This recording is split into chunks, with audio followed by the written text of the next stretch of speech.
Jadi kita survei lokasi, melihat lokasi yang akan menjadi embung atau bendungan kecil untuk mengurangi sedimentasi ke Sungai Serayu, di samping untuk bahan baku air minum dan menampung banjir yang selama ini ada di dataran tinggi Dieng lewat Kayu Tulis.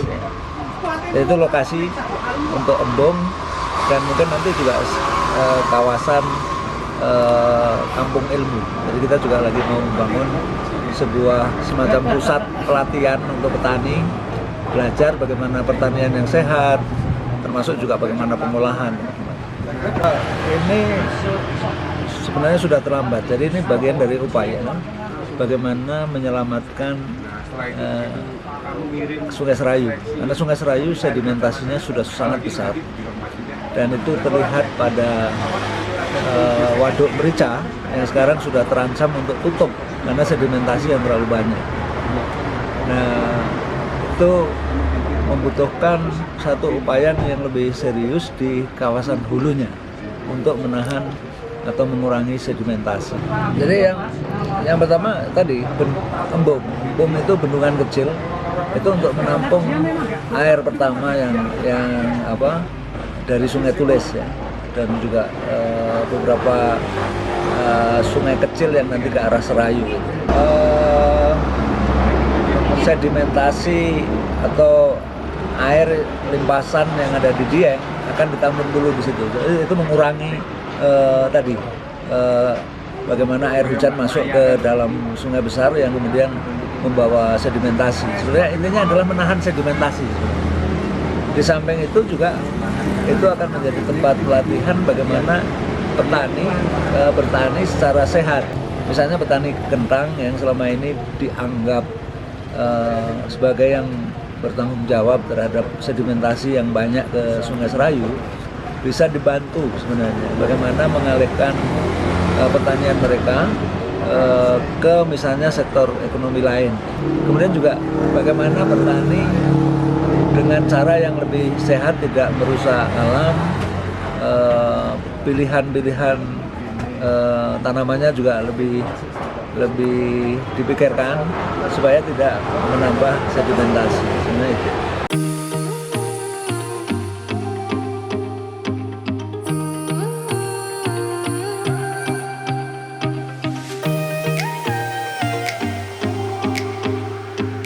Telaga Wurung itu berarti telaga yang nggak jadi, dan itu berada tepat di sisi di Sungai Tulis, Kali Tulis, pembatas Wonosobo dan Banjar. Itu kan potensi yang besar tapi belum termanfaatkan. Sebetulnya kalau dalam pemikiran kami bareng teman-teman itu adalah satu potensi untuk mengatasi permasalahan besar yang ada di Dieng Plateau. Karena setiap musim hujan itu hampir dapat dipastikan terjadi banjir. Nah, dengan adanya konsep pengembangan Telaga Wurung ini nanti bisa jadi ada kolam retensi, kemudian di situ ada embung kecil yang bisa digunakan untuk media pembelajaran bersama, akomodasi wisata dan lain sebagainya. Yang jelas itu bisa jadi kampung ilmu untuk masyarakat, antar petani belajar, antar pelaku UMKM belajar di situ, antar pelaku pariwisata belajar di situ. Ada kebersamaan yang tidak saling menggurui tapi namanya belajar bersama di alam yang selama ini belum termanfaatkan. Ini sebetulnya kan di pusatnya ini setiap musim hujan itu terjadi banjir lumpur. Lumpur itu ada di jalan, kemudian memenuhi Kali Tulis itu yang nanti permukaannya ke Sungai Serayu yang kemudian nanti sampai di Bendungan Merica dan ke Cilacap. Nah, dengan cara dibangun kolam retensi ini nanti semua lumpur yang ada di situ kan nanti tertampung dulu di kolam retensi, dialirkan ke mana yang akan kita buat di Telaga Wurung itu udah bersih, Kemudian pemeliharaannya tidak terlalu berat. Pemeliharaannya itu hanya di kolam retensi ini yang secara periodik kita ambil lumpurnya, kemudian sedapat mungkin kita kembalikan lagi ke lahan sebagai media tanam. Karena biasanya kalau lumpur itu karena sudah mengandung banyak pupuk, banyak bahan-bahan organik yang dari lahan, ini kan ngumpulnya di situ, tapi selama ini belum termanfaatkan. Kalau seandainya kita manfaatkan yang sudah jauh ke Banjar, itu kan prosesnya, biayanya sangat besar. Tapi kalau yang masih ada di sini, di Diengnya itu kan biayanya cukup murah. Dan saya yakin yang mau manfaatkan sudah banyak sebagai media tanam juga.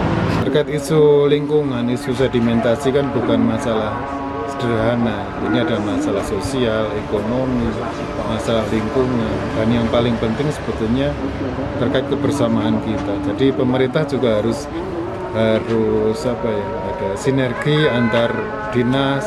Jadi misalnya dinas pertanian itu kan tujuannya di peningkatan komoditas, peningkatan hasil, tapi dinas lingkungan hidup itu kan pelestarian. Dua dinas ini saja belum bisa sinkron, apalagi masyarakatnya. Cobalah bikin master plan yang bisa merangkum semuanya, merangkum keinginan untuk pelestarian lingkungan tanpa mengganggu ekonomi dan sosial masyarakat, tapi juga masyarakat bisa tetap berusaha di sini yang tidak merusak lingkungan, tidak secara sedimentasi bisa aman karena sudah menggunakan pola-pola yang ramah lingkungan.